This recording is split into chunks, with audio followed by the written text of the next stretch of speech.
L'inspiration, c'est mystérieux. Je pense que c'est un état d'esprit.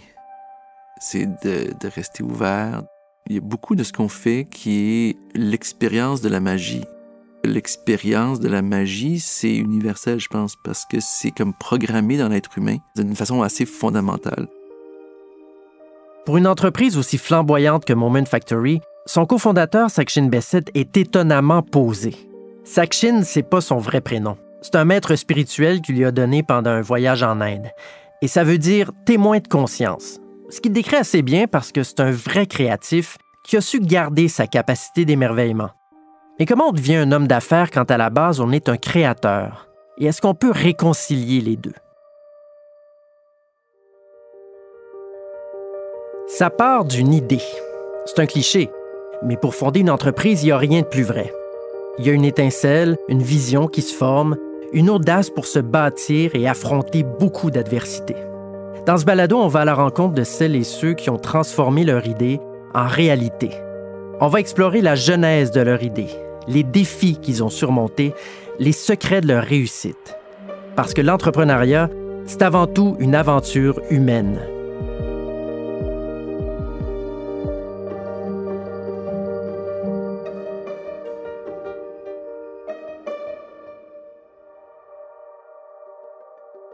Moment Factory est né en 2001. C'est une entreprise unique qui a commencé quelque part entre l'agence publicitaire, le créateur d'expériences d'immersion pour des entreprises ou des événements et la compagnie d'art multimédia. Ça, c'est ce qu'on pouvait lire dans un article du Devoir en 2007. Et dans les mots de notre invité, son cofondateur Sachin Bessette, il s'agit de rechercher le merveilleux, inspirer l'émotion et rassembler les gens sur la place publique. C'est pas mal.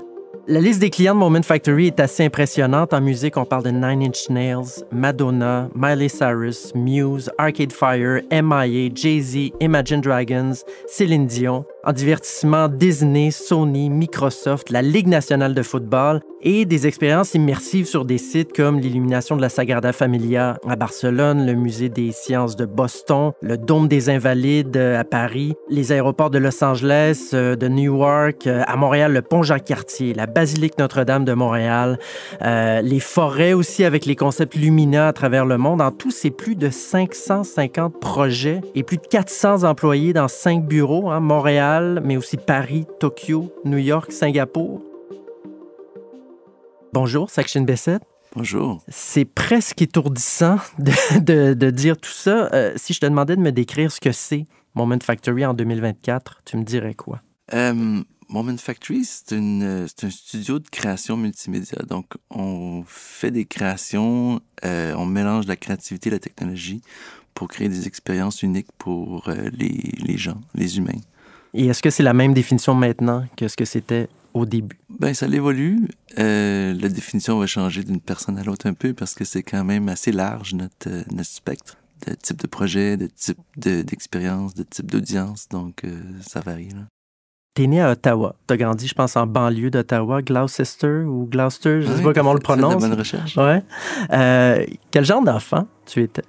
J'ai toujours quand même été proche de mes parents. On a eu une famille comme simple, proche, plein d'amour, plein de kindness, de gentillesse. Et puis, j'ai grandi dans un banlieue, donc on avait des amis, c'était assez simple comme vie, là, rien d'extraordinaire, rien d'extravagant. Et puis après ça, au secondaire, j'étais allé dans un secondaire qui était l'école de la Salle, c'est une école de théâtre, donc j'ai étudié le théâtre. Et puis là, c'est sûr qu'on faisait les mille et un coups, là. Étais-tu un enfant rêveur? Étais-tu un enfant créatif déjà? À l'adolescence, plus, ouais. Ouais. Ouais. Comment ça se traduisait? Ben, par toutes sortes d'expressions artistiques, explorer, découvrir des nouvelles affaires. Ouais. Ton père était photographe amateur. Est-ce que c'est lui qui t'a initié un petit peu à... À la photo, oui. Ouais. Ouais. J'ai commencé en photo quand j'étais assez jeune quand même. Mon père m'a donné un peu la piqûre de la photo, là. Et puis, ça m'a comme permis de cadrer. Puis, j'aime bien la photo parce que c'est comme un moment présent. C'est comme la lumière aussi. C'est beaucoup de travail avec la lumière, là. Après le secondaire, tu vas faire comme beaucoup de jeunes. Tu vas aller dans l'Ouest, à Banff, en Colombie-Britannique, entre autres. Qu'est-ce que tu vas faire là-bas? Je suis parti en train J'avais le goût d'aller explorer l'Ouest canadien. C'était quelque chose qui était réaliste dans ce temps-là. Ça fait quand même plusieurs années. Donc, j'ai pris le train. Puis, à un moment donné, dans le train, je me demandais pourquoi est-ce que je fais ça. Parce que je suis parti toute seule. Puis, je connaissais personne là-bas. Puis, j'étais comme genre, est-ce que je suis juste innocent ou est-ce que je suis comme genre stupide? Et j'ai pas comme, pourquoi est-ce que je m'en vais toute seule dans l'Ouest canadien sans connaître personne? Et puis, je me suis dit, on va voir ce que ça donne. Puis je me suis retrouvé à Banff pendant, je sais pas, 6 mois, 1 an. Puis j'ai travaillé dans un magasin de photos, justement. Donc, je me suis trouvé une job dans un magasin de photos. On imprimait des photos, puis le soir, je pouvais imprimer des photos, des diapositives, des choses comme ça. Puis j'ai développé à travers ça, à travers l'accès à pouvoir développer des photos. Dans ce temps-là, c'était des films, là, 35 mm. Et puis, j'ai développé un amour pour la photo, peut-être, ouais. Puis qu'est-ce que tu retiens de ton expérience de l'Ouest?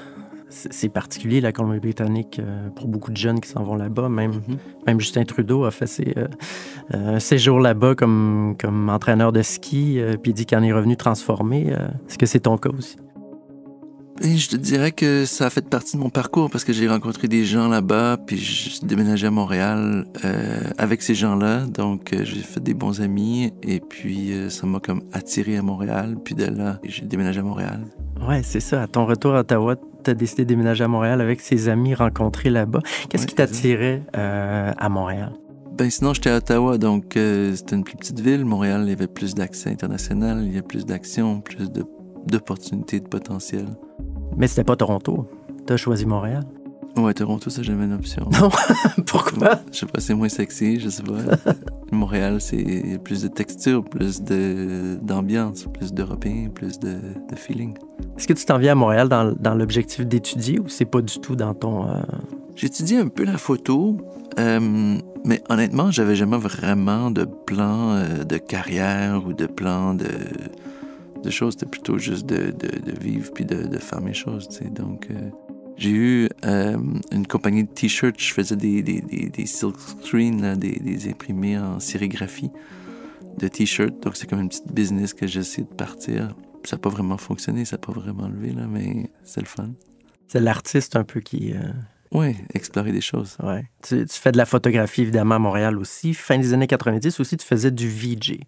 Ça, les jeunes qui nous écoutent ne savent pas exactement c'est quoi, ça, faire du VJ à l'époque. C'était quoi? Ben, c'est ça, mon parcours de photo m'a permis de développer comme des applications de photo. Puis ensuite, quand la musique électronique est arrivée en Amérique du Nord, fin des années 90, je commençais à promouvoir des raves, puis des after-hour parties, puis aussi je faisais des diapositives, puis des films 16 mm. On projetait dans les raves, donc avant que tout vire digital. Et puis...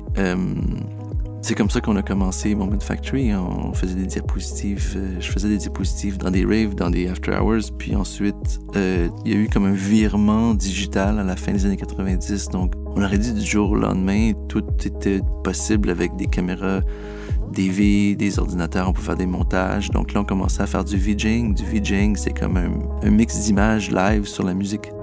Donc, c'est comme une nouvelle scène de musique électronique qui s'est développée dans ces années-là. Puis, on a commencé à faire du VJing. Puis ensuite, on s'est remis ensemble avec plusieurs amis parce que c'était super le fun à faire. C'est comme un nouveau médium. Est-ce qu'on peut dire que Moment Factory est né presque grâce au party, en quelque sorte? Oui. Ouais? Oui, c'est sûr. C'est sûr qu'il y a encore aujourd'hui un bon élément de célébration puis de fête qui fait partie de notre culture. Puis même si les événements qu'on fait sont pas toujours dans un monde de party nécessairement, mais on fait toujours des parties. On fait 2 parties par année, de gros parties chez Moment. À l'époque, c'était les parties sur le loft sur des pins avec tes colocs. Je pense que vous faisiez des parties assez mémorables là-bas. Qu'est-ce qui représente cet endroit-là pour toi? Ben, c'était le début. Puis tout a été vraiment comme organique, comme développement. J'ai un ami qui avait un loft sur des pins, puis qui déménageait, puis il dit « OK, tu veux-tu mon loft? » Puis j'ai dit « Ah, OK, je vais le prendre. » Mais j'avais pas besoin, j'avais déjà un bel espace, un gros loft dans le Vieux-Montréal, puis j'étais comme, j'avais pas vraiment besoin, mais je me suis dit « Ah, ben ça va être le fun, je vais pouvoir travailler d'ici. » Puis je peinturais le plancher à un moment donné, puis j'étais comme « Pourquoi est-ce que je fais ça? Pourquoi est-ce que j'ai ça? J'ai pas besoin de ça, j'ai pas d'argent pour payer le loft. Je comprends pas vraiment, mais je continue à peinturer le plancher. Je me suis dit « On va voir ce que ça donne. » Ensuite, on a commencé à louer des bureaux à des amis, puis comme tout le monde, comme chip in pour le loyer, puis on s'est mis ensemble avec une gang de VJ dans ce temps-là. Puis de là, avec Jason Roddy puis Dominique Audet, on a fondé Moment Factory. Donc ça a été très organique. Il n'y avait pas comme un plan, on va faire une business avec une structure, puis on va faire une affaire. C'était vraiment parce qu'on tripait, parce qu'on aimait ça. Puis il n'y avait pas comme d'autres choses qui étaient aussi excitantes que de faire ça. On faisait partie un peu d'un nouveau médium, des choses qui n'étaient pas possibles avant, donc c'était super excitant.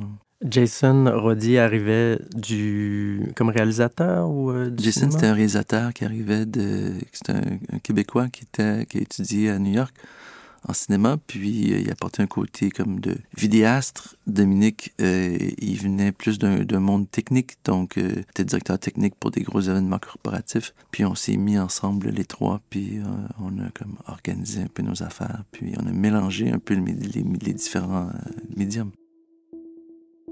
Ça commence avec un site web au début. Qu'est-ce que vous avez en tête à ce moment-là de ce que pourrait être Moment Factory? Ben, c'était le début du web, donc le début de l'Internet, les vidéos en ligne, c'était rare, puis ça commençait justement là. Donc avec Jason, on s'était dit, OK, on va mettre des vidéos en ligne. Jason, c'était un réalisateur, donc il faisait des vidéos, on les mettait en ligne. Moi, je faisais des vidéos, on les mettait en ligne. Puis ensuite, on faisait aussi beaucoup d'événements dans des after hours, dans des parties au stéréo, Sona dans le temps, ici à Montréal, puis dans des raves.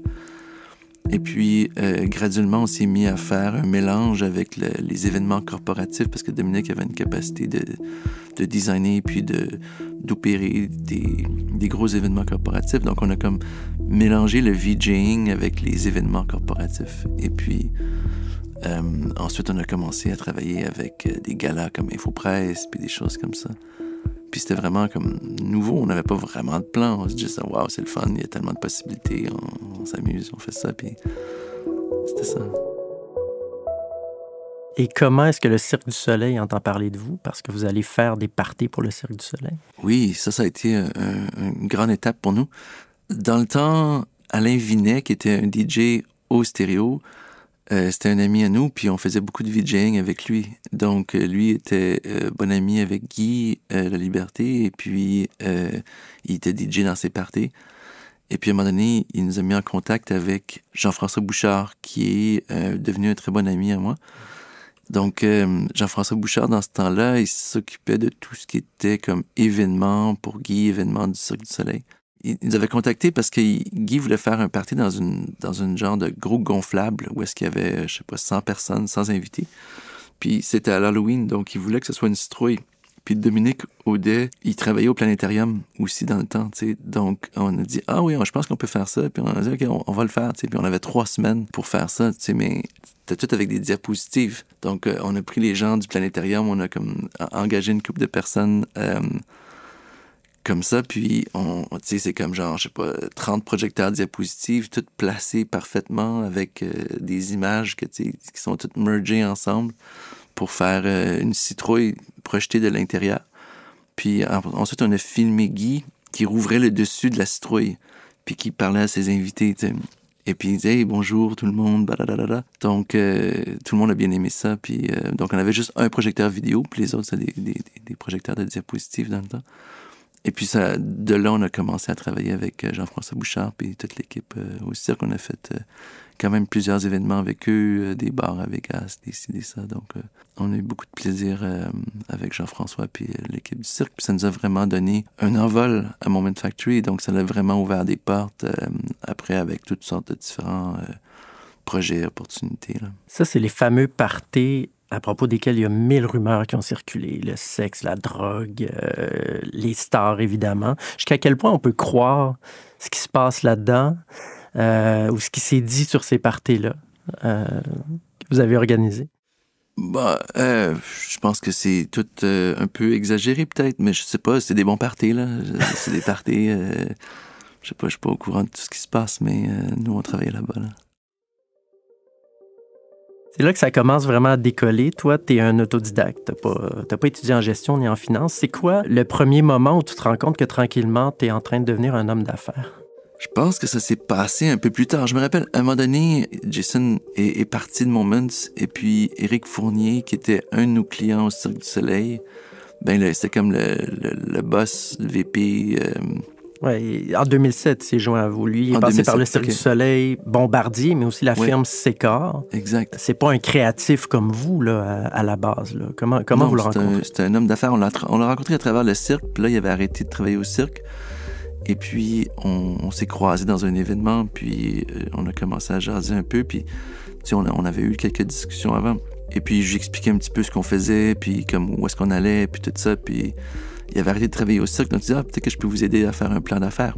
Je dis, super, ça serait super. Puis après ça, à force de travailler ensemble sur le plan d'affaires, il dit, peut-être que je peux être partner avec vous autres. Fait que là, on a dit, OK, sure. Puis donc, il est embarqué avec nous autres comme partenaire. Il y a eu un énorme apport à structurer, à organiser, à rendre ça une entreprise comme elle est aujourd'hui, là. Pendant ces années-là, à un moment donné, je me rappelle, Éric, il disait, oui, mais les gens, leur carrière, ils vont penser à ci. C'est ça, moi, je suis comme leur carrière. Il y a personne qui pense à une carrière. Tu sais, moi, j'étais pas là dans ma tête, là. J'étais comme genre, OK, on s'amuse, on tripe, on fait nos affaires, puis c'est excitant, puis c'est ça qu'on fait, tu sais. Éric a vraiment aidé, justement, à structurer, puis à apporter tout un côté business là-dedans. Avant, c'était moi qui faisais la comptabilité. On avait une carte de crédit de 10 000 $, puis on gérait toute la business comme ça, là, puis... Je me rappelle des fois, je stressais parce que il fallait acheter une imprimante, l'imprimante était brisée, puis on ne savait pas comment est-ce qu'on était pour payer pour une imprimante. Donc, on a avancé très organiquement à travers les années, puis ça s'est structuré avec le temps. Il vous a groundé, puis vous a appris à devenir des hommes d'affaires, à comprendre comment fonctionne un plan d'affaires, comment faire un budget, comment faire un plan quinquennal, là, je sais pas. Ben tout ça, là, tu sais, on a, dans ce temps-là, on était toute une gang d'amis qui tripaient ensemble, là, tu sais. Et puis, Éric nous a beaucoup aidé à s'organiser, à trouver une équipe de comptabilité, d'arrache, de légal, puis à mettre des structures en place pour qu'aujourd'hui, on puisse opérer une organisation complexe comme la nôtre, là. Est-ce qu'il vous permet de l'ambition aussi quand il arrive? De dire, on va grossir, on va grandir et on va aller faire l'impossible. On peut se permettre de rêver. Je pense que le rêve puis l'ambition, on avait déjà, là. Tu sais, on avait comme... On était quand même fearless, là. Tu sais, c'est comme, OK, let's go, on fait ça. Fait que c'était plutôt... moi, Dominique, puis les équipes qui poussaient les folies. Et puis Éric aussi, il suivait, là, mais il était pas comme lui qui poussait nécessairement les folies. Il était plutôt à stabiliser, à organiser, s'assurer que les choses fonctionnent, puis que ça roule rond, là, que ça soit pas tout bumpy partout. Mais vous étiez une start-up, une jeune pousse, ou vous deveniez tranquillement une grande entreprise? Quand Éric est arrivé, on était peut-être une trentaine de personnes, je sais plus. Donc, on était quand même une petite start-up, là. Et puis, avec les années, on s'est organisé, là. En 2008, c'est le premier contrat d'une tournée majeure, le groupe Nine Inch Nails, le groupe américain. Comment ils entendent parler de vous? Bonne question. On était proche avec des amis qui ont une compagnie qui s'appelle Saco, ici à Montréal. Et puis, c'est eux qui ont comme un peu initié les LED pour les spectacles. Donc, ils ont fait les spectacles de U2 dans le temps, là, les premiers spectacles de U2 avec des LED. Et puis, ils nous ont mis en contact avec un jeune homme qui s'appelle Roy Bennett. Et puis, lui, c'était le directeur de création de Nine Inch Nails. Dans le fond, Trent, qui est comme le lead du band, voulait voir s'il pouvait faire des choses avec de l'interactivité dans son spectacle. Donc, les gens de chez Saco, Jonathan, nous a mis en contact avec Roy, puis eux autres, puis on a jasé, puis on a fait comme un petit vidéo à Trent parce qu'on développait des systèmes interactifs déjà dans ce temps-là, là. Puis ça, c'était comme avant les iPhones, avant les téléphones intelligents, puis toute la technologie qu'on a aujourd'hui, là. Donc, on développait des systèmes interactifs, puis on a fait un petit vidéo pour leur expliquer un peu ce qui était possible, ce qu'on pouvait faire. Donc, c'était moi qui expliquais comme qu'est-ce qu'on pouvait faire, puis là, on montrait des exemples, puis ci, puis ça. Puis on leur a envoyé ça, puis là, on a dit « Ah, OK, let's do it ». Fait que là, il y avait comme 3 mois entre comme signature du contrat puis comme le show qui rouvre, mais pour commander comme tous nos racks, tous les équipements, tous les senseurs, tous les systèmes, sans avoir aucune idée de ce qu'ils voulaient faire. Puis ça a été vraiment une aventure incroyable. Souvent, je me suis dit, ah ouais, ça marchera pas. On programmait la nuit, puis là, le lendemain, ça marchait plus. Tu sais, c'est tout dans le temps, on est en train de développer les technologies. Puis en plus, dans des contextes de spectacle, tu sais, les gens, ils montent le show la journée, ils font le show le soir, puis ils démontent le même soir. Donc, il faut que tous les équipements soient vraiment solides puis tight, là. Puis quand tu travailles avec l'interactivité, il y a beaucoup de sensibilité avec les senseurs, puis des détails, puis des choses qui font que ça fonctionne ou que ça fonctionne pas.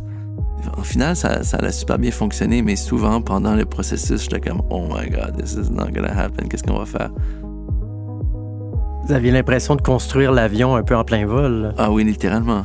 Littéralement. C'est un bon exemple de, tu sais, on n'avait pas peur. On disait comme « OK, let's go, on y va, on le fait. » Parce que tout ce qu'on faisait n'avait jamais été fait. Donc, on était pas comme... On peut pas appeler quelqu'un puis dire « OK, comment ça marche? Qu'est-ce qu'on peut faire? » Il y avait personne qui savait ça, là, surtout dans ces années-là. Donc, finalement, le concert a été un énorme succès. Donc, ça a vraiment ouvert les portes dans l'univers des concerts. Et puis, depuis ce temps-là, on a fait plusieurs shows comme ça. Mais vous signez quoi dans ce spectacle-là? La scénographie, les projections, la mise en scène, tout ça? Non, dans ce spectacle-là, on a signé tout ce qui était interactif. Donc, tout ce qui était les scènes interactives, les scènes vidéo, les scènes interactives. Et puis, dans un contexte de spectacle comme ça, tu sais, l'équipe de son parle avec l'équipe de son, l'équipe d'éclairage parle avec l'équipe d'éclairage. C'est comme des différentes technologies puis des différentes équipes qui sont assignées au son, aux vidéos, à l'éclairage, au staging. Mais nous, on croisait tout parce qu'il y avait du son qui générait des images, puis des éclairages qui généraient des images, puis des fois, c'est les senseurs sur le stage qui généraient la musique. Donc, on croisait les chemins de tout le monde, mais dans le processus, les gens étaient comme « Hey guys, like, it's cute, là, what you're doing, but I have a job to do, don't bother me. » Tu comprends? Fait que c'était comme... C'était complexe comme processus, puis en plus, il n'y avait rien qui marchait. Tu sais, le lendemain, ça marchait plus. Après ça, on programme la nuit. « Ah non, je suis pas sûr, on essaye quelque chose d'autre. » Là, on programme toute la nuit. « Ah non, je suis pas sûr, on essaye quelque chose d'autre. » Fait que ça a été vraiment toute une aventure, mais ça a ouvert beaucoup de portes. Là. Ouais. C'est quelque chose qui n'avait jamais été fait avant. Donc. Vous arrivez dans les lignes majeures, en quelque sorte, avec ce projet-là. Là. Oui, dans le monde des concerts, oui. Puis c'est à cause de ça, entre autres, qu'en 2012, c'est encore plus les ligues majeures avec Madonna au Super Bowl. C'est son équipe qui vous approche, qui a entendu parler de vous? C'est la NFL? C'est le Cirque du Soleil, donc encore avec Jean-François, puis Michel Laprise au Cirque du Soleil. On a été présenté à l'équipe de Madonna pour travailler avec eux sur le projet. Et puis, on avait déjà fait quand même quelques concerts, donc on avait beaucoup de capacité de création vidéo, puis tout ça. Donc, on a collaboré avec Michel Laprise, puis le Cirque du Soleil là-dedans. Là. Et c'est une carte de visite internationale. Là. Je veux dire, il y a des millions de personnes qui regardent. Aviez-vous la chienne un peu? Ah oui, on a toujours la chienne, c'est sûr. Des événements comme ça, c'est complexe, toujours risqué, c'est live. Ça se passe en avant de plusieurs millions de personnes, donc t'as toujours beaucoup d'adrénaline. Il y a plein de possibilités de choses qui fonctionnent pas, donc on essaie de gérer les risques, puis de prendre des décisions, de pousser des choses, puis en même temps d'être réaliste par rapport à ce que tu peux faire et ce que tu peux pas faire. Là. Vous allez même travailler sur les 2 tournées suivantes de Madonna. Toi, quand tu rencontres Madonna pour la première fois, qu'est-ce que l'ado, le jeune adulte qui a grandi avec sa musique ressent à ce moment-là? Ah, c'est sûr que c'est un grand moment. C'est le fun de rencontrer des gens qui ont eu autant d'impact sur la planète, puis qui sont des artistes dévoués comme ça. Là. Puis elle est ouverte à toutes vos idées ou elle sait vraiment ce qu'elle veut? En général, avec elle, c'est beaucoup de proposer des options. Donc, on propose des choses, puis elle choisit là-dedans. Donc, c'est un peu son processus de travail. Là. Donc, on lui montre des choses, puis là, on jase, puis là, elle aime des affaires, puis là, on continue, puis on développe des idées à partir de là. Parce que j'imagine, avec la liste d'artistes avec lesquels vous avez travaillé, il y en a qui doivent être plus contrôlants sur avoir vraiment le contrôle sur ce qu'ils veulent diffuser, ce qu'ils veulent montrer, puis d'autres qui doivent peut-être vous laisser une carte blanche totale. Oui, c'est quand même eux qui sont sur le stage, mais Madonna, c'est sûr que c'est comme ça fait partie de son plaisir de faire des spectacles, ça fait partie de son processus créatif. C'est vraiment pour elle une expression artistique, théâtrale. Donc, elle s'implique énormément dans tous ces spectacles à tous les niveaux. Puis c'est complexe parce qu'il y a des danseurs, parce qu'il y a du gros staging, parce que tous les éléments là, que tu peux utiliser en mode de spectacle sont utilisés. Tandis que des gens comme Jay-Z ou d'autres gens sont beaucoup moins impliqués dans dans le spectacle. Mais en même temps, c'est eux qui sont sur le stage, fait qu'à la fin, ils choisissent qu'est-ce qu'ils aiment pas, là. Faire un show rock et faire une installation à Montréal, par exemple, c'est, j'imagine, deux choses vraiment différentes. Comment ça s'échafaude un projet chez Moment Factory? Est-ce que ça se conçoit de la même manière? C'est une bonne question. Avec les années, on a développé des expertises puis des différentes équipes qui sont focus sur différentes industries. Donc, on a une équipe qui fait des concerts, on a une équipe qui fait tout ce qu'on appelle cities, donc des aéroports, des grosses installations permanentes, des casinos, des espaces d'immeubles, des espaces publics, des choses comme ça.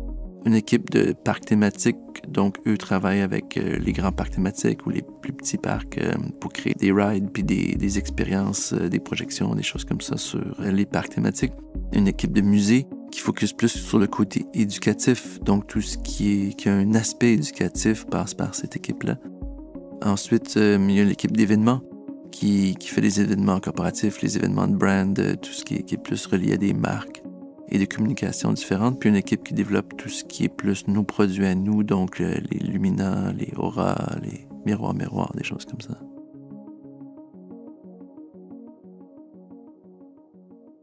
Est-ce que vous est déjà arrivé de vous planter dans un projet?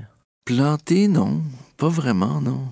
Je me rappelle pas d'un événement qui a viré désastreux, là. À un moment donné, je me rappelle, on était à Dubaï, ça c'était au début, là, c'était comme quand Dubaï commençait, là. On était en train de monter un spectacle pour le lancement d'un développement immobilier.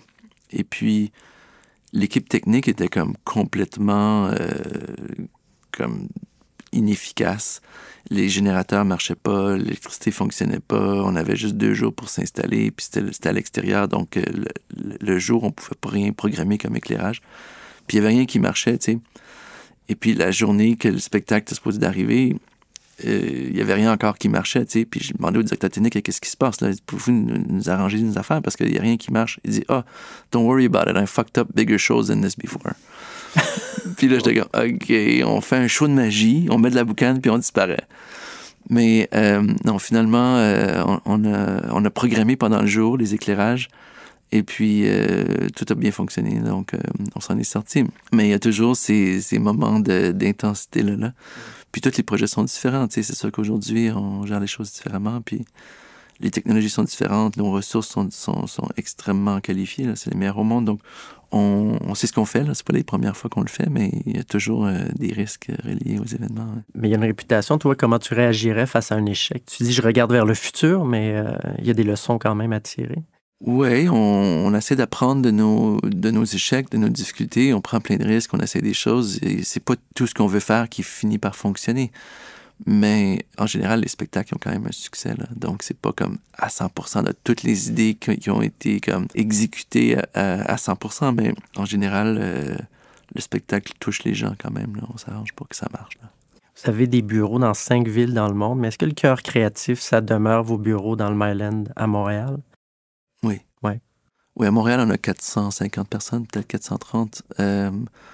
Donc, c'est vraiment le cœur de la création est au Québec, à Montréal. Puis c'est ça qui... Il y a tout un savoir-faire, puis une grande variété de métiers, puis d'expertise à Montréal. Donc, les bureaux, c'est plus des plus petits bureaux. À Paris, il y a une vingtaine de personnes. À New York, il y a peut-être 4-5 personnes. À Tokyo, il y en a peut-être une dizaine. À Singapour, ils sont 2-3. Donc, il y a pas... les bureaux sont beaucoup plus petits que Montréal, là. Puis, Montréal, il y avait eu beaucoup d'articles sur l'environnement de travail aussi que vous aviez là-bas. Les lieux, c'était novateur, c'était créatif. Est-ce que vous avez pu mesurer l'effet de ça dans vos équipes? Je sais pas si c'est mesurable, disons, scientifiquement, là, mais c'est sûr que pour nous, c'est essentiel. L'espace de travail, c'est comme un canevas pour la création, c'est un canevas pour la dynamique d'équipe. Comment est-ce qu'on partage puis qu'on collabore ensemble fait qu'on crée des meilleurs projets. Donc, ça a toujours été comme au cœur de notre DNA. Donc, c'est quelque chose qui a grandi justement très organiquement. T'sais, on était dans un autre studio avant, puis un autre studio avant, puis on a comme développé des façons de faire, des façons de s'installer avec beaucoup de plantes, parce qu'il y a beaucoup d'écrans d'ordinateur, donc on met beaucoup de plantes pour un peu balancer l'énergie ordinateur-béton industriel avec un peu de feeling naturel, puis des espaces de bureau qui sont conviviales, là. On parlait d'Éric Fournier tout à l'heure, en 2007. Donc, quand il est entré dans l'entreprise, il l'a fait grandir avec les plans d'affaires, en élaborant vraiment une stratégie d'affaires. L'an dernier, il a quitté l'entreprise. Il s'est même retiré de l'actionnariat. Pourquoi il a décidé de partir? Éric, c'était planifié quand même depuis un bon 5 ans, là. Il prenait sa retraite. Puis on s'est organisé pour le supporter là-dedans. Et puis on a aussi pu planifier en avance une bonne transition, donc mis en place des équipes, mis en place des processus pour s'occuper de la relève de tout ce qu'il faisait. Donc la transition a été très smooth, très seamless. Les équipes ont pris leur place et puis ça a été une très bonne transition, là. Ça va super bien. C'est quand même drôle que ceux qui restent, c'est les créatifs, Dominique et toi. Est-ce qu'on peut dire que là, vous êtes devenus des vrais hommes d'affaires? En partie, oui. Je pense qu'on a développé des expertises, des façons de voir, puis des équipes, les équipes de finance, les équipes légales, les équipes d'arrache, les équipes de com, les équipes de production, les équipes de gestion sont toutes solides, là. Ça fait 20 ans qu'ils font ça avec nous, donc pas 20 ans chacun, là, mais en général, les gens, ils sont restés longtemps avec nous, donc ils savent ce qu'ils font, ils sont meilleurs que moi puis Dominique, donc... nous, on fait notre bout, puis tout le monde font leur bout, puis ça fonctionne. Pendant les dernières années, vous avez conjugué avec une pénurie de main-d'œuvre quand même assez importante. Ces temps-ci, surtout depuis la pandémie, l'événementiel, c'est un peu moins facile, hein? Il y a beaucoup de compagnies créatives qui mettent du monde à pied ces temps-ci. Vous en êtes où de votre côté? Nous, on met pas de monde à pied, là. On bâtit, on s'organise, on structure. C'est sûr que pendant la pandémie, ça a été très difficile parce que c'était un univers qui était comme fermé. Puis nous, notre mission, c'est d'apporter les gens ensemble dans les espaces publics, dans le monde réel. We do it in public, on le fait en public. Donc, quand c'est pas possible, c'est difficile. Et puis, une chance qu'on avait des gros projets permanents, des aéroports, puis des projets qui sont sur plusieurs années, qui n'ont pas arrêté. C'est ça qui a comme gardé les gens occupés, puis garder les équipes en place, puis garder le travail. Donc, on est quand même diversifié là, dans les types de projets, ce qui a beaucoup aidé la compagnie pendant ces années-là, pendant ces années difficiles de COVID. Mais après, on a vu aussi que le besoin de se regrouper ensemble dans le monde réel était plus palpitant ou plus important pour les gens. Puis je pense que c'est fondamental pour l'être humain de se regrouper ensemble dans le monde réel. Puis c'est ce qu'on fait depuis le tout début. C'est vraiment ce qu'on s'est dédié à faire. Trouver des nouvelles façons de regrouper les gens. Et puis, je pense que c'est le fun de voir que les gens, après le COVID, ça a été vraiment un gros rebond de ça. Et puis, les gens valorisent ça de plus en plus. Donc, avec tous les écrans, puis toutes les raisons de rester à la maison sur son écran personnel, ben nous, on crée des bonnes raisons pour que les gens sortent de la maison puis se regroupent ensemble. Est-ce qu'on a rattrapé vraiment ou on n'est pas encore rendu au point où on était avant la pandémie, selon toi? Nous, on s'est rattrapé depuis la pandémie. On a un chiffre d'affaires qui est plus grand, on a plus de projets, tout va bien, là. C'est sûr qu'après la pandémie, ça a été difficile pour trouver... On a engagé, je pense, 150 personnes l'année d'après, là, donc c'est comme beaucoup de training, beaucoup de structure puis d'organisation, d'enligner les gens puis d'onboarder les gens. Mais... si c'est pas un défi, c'est un autre. Si c'est pas un feu, c'est un autre. Donc, on continue, on avance, puis on en fait un à la fois. Où est-ce que tu vois Moment Factory dans 10 ans? Moment Factory dans 10 ans, c'est vraiment une industrie qui est encore dans son enfance ou adolescence, là, comparé à plein d'autres industries. Et puis, dans 10 ans, on s'imagine qu'on veut faire des destinations, donc des espaces où ce que les gens peuvent vraiment se regrouper, des espaces permanents. Donc, présentement, on est dans le développement de nos propres produits, nos propres expériences immersives, où est-ce qu'on commence à produire nos propres expériences. Donc, c'est pas juste au service des clients, mais on produit, on investit dans nos propres projets. Et puis, on s'imagine que dans 10 ans, on va être en train de faire encore des plus grosses expériences permanentes. quand on devient gros comme ça, est-ce qu'on peut être aussi créatif puis aussi agile que lorsqu'on on a un peu plus le contrôle sur les choses? C'est un défi infini, tu sais, puis en ayant des équipes qui se focusent sur des événements qui peuvent se passer dans quelques semaines, puis des équipes qui se focusent aussi sur des espaces permanents qui peuvent durer quelques années de création et de production, on réussit quand même à avoir cette agilité-là, donc on tire sur les deux spectres en même temps, là, de pouvoir rester agile, puis de pouvoir avoir aussi une profondeur, puis une rigueur, puis une solidité technique et créative qui peuvent toucher, puis vraiment avoir un impact sur les gens. Moment Factory, ça a aidé à donner une image quand même cool, créative de Montréal à l'international. Est-ce que Montréal a encore cette image-là, selon toi? Je pense que oui. Quand on se promène sur la planète, puis les gens savent qu'on vient de Montréal, ils sont pas surpris, puis ils disent « Ah oui, Montréal, il y a plein de choses cool qui se passent là-bas. » Je pense que Montréal a une extrêmement bonne réputation mondialement, créativement, puis c'est très bien vu, ouais. Est-ce que un jour on va se réveiller puis Moment Factory va être vendu à un géant américain ou vous voulez rester ici? Non, nous, présentement, on veut vraiment rester ici. Je pense que Montréal comme bureau, comme espace, comme écosystème créatif, il n'y a aucune autre ville sur la planète, je pense, qui peut faire ça. Puis on n'a pas d'intérêt à sortir du Québec, le bureau chef, puis ou de vendre à l'extérieur du Québec, là. Ton meilleur coup ou ton meilleur contrat? Moi, je pense que quand les gens me demandent c'est quoi mon projet préféré, je dis toujours que c'est le studio. C'est les gens. C'est les gens avec qui on grandit, avec qui on apprend, avec qui on développe, parce que les projets, ils arrivent puis ils partent.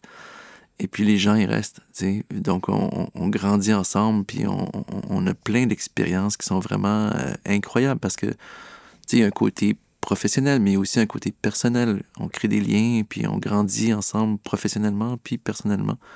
Et puis ça, c'est quelque chose que, pour moi, me nourrit beaucoup. Donc, c'est comme si le contexte professionnel nous fait grandir comme personne, comme humain, plus rapidement, puis on développe des expériences à cause qu'on se fait pousser dans des zones qui sont inhabituelles. Faut trouver des façons de connecter avec les gens avec lesquels on travaille, puis ça fait qu'on développe notre humanité aussi. Avec le nombre de projets différents que vous avez, j'imagine qu'il faut des sources d'inspiration multiples. Toi, où tu la trouves, ton inspiration? L'inspiration, c'est mystérieux. Je pense que c'est un état d'esprit. C'est de rester ouvert, de rester vers le oui, non, pas vers le non. Donc, je pense que c'est un état d'esprit. Puis sinon, à travers plein de différentes sources. Donc, autant des livres, des films, de la nature, beaucoup. L'espace, juste avoir de l'espace, de temps, de réflexion, puis d'aller voir des spectacles, d'aller voir des choses.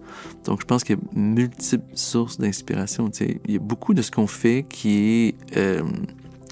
je décris, c'est comme l'expérience de la magie. C'est pas comme un truc de magie, mais c'est l'expérience de la magie. Puis, dans le monde de l'expérience immersive, c'est comme relié à la nature, d'une certaine façon. Puis c'est comme si l'être humain est programmé pour réagir dans une expérience de magie quand on regarde des étoiles, quand on voit un arc-en-ciel, quand on regarde, je sais pas, un coucher de soleil sur l'océan. Et puis c'est multiculturel versus, je sais pas, de la comédie, par exemple. C'est très culturel. Tu sais, tu peux être de l'Angleterre aux États-Unis. Les Anglais vont rire à certaines blagues, puis les Américains vont rire à d'autres blagues. Tandis que l'expérience de la magie, c'est universel, je pense, parce que c'est comme programmé dans l'être humain d'une façon assez fondamentale.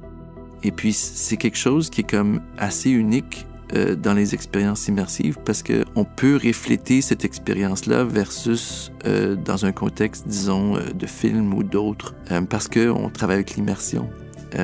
Donc, il y a comme une relation entre la nature et puis l'immersion là, qu'on peut toucher. Donc, c'est la magie qu'on travaille. Est-ce que toi, tu cours les expériences immersives à travers le monde lorsqu'on dit « il y a tel spectacle qui est extraordinaire » ou telle autre installation qu'il faut absolument voir? Est-ce que tu as cette curiosité-là d'y aller puis d'apprendre de ça? Oui, quand même. Je me promène quand même pour aller voir. C'est quand même important de comprendre ce qui se passe, puis de voir ce qui se passe. Dernièrement, je suis allé justement à Vegas là, pour faire une petite tournée des choses. Donc, c'est super important de voir les autres choses qui se passent. Ouais. Est-ce que tu as l'impression qu'il y a plein de petits Moment Factory qui ont émergé à cause de vous à travers le monde, qui ont dit « Wow, on veut faire comme eux ». C'est sûr qu'on a été précurseurs dans l'industrie parce qu'on était là au début. Là. Donc oui, il y a plein de petits studios qui ont émergé, il y a plein de différents studios de créatifs qui ont émergé parce que l'industrie s'est développée depuis les 20 dernières années. Pour moi, ce qui est important, c'est que les gens fassent des choses de qualité parce que c'est comme... ce qu'on veut, c'est que l'industrie se développe. C'est pas nécessairement juste comme une expérience ou l'autre. Le marché est énorme, puis le marché va se développer si les expériences sont touchantes, si les gens sont touchés par les expériences. Mais quand les expériences sont pas de qualité, ça affecte l'industrie négativement. Tu as 49 ans, si je ne me trompe pas. Oui. Bientôt la cinquantaine. Souvent, oui. C'est un moment charnière pour bien du monde. Toi, qu'est-ce qui te reste à accomplir? Moi, qu'est-ce qui me reste à accomplir? On a plein de choses qui nous excitent. Là, on est en train de développer, justement, comme je disais, nos propres projets, nos propres produits, puis d'exporter ça, puis vraiment d'avoir le plus d'impact possible sur la planète. Donc, c'est comme si maintenant, il y a une base, il y a une stabilité, il y a une force, il y a une capacité, il y a une expertise. Puis on peut se permettre d'investir dans nos propres projets. Donc, je pense qu'on peut avoir plus d'impact, puis plus d'espace créatif, puis... donc ça m'allume beaucoup, là. Puis ça allume les équipes. Donc on est très excités de pouvoir faire ça. Ça, c'est pour Moment, mais toi, personnellement? Moi, personnellement? Qu'est-ce que tu vas accomplir encore?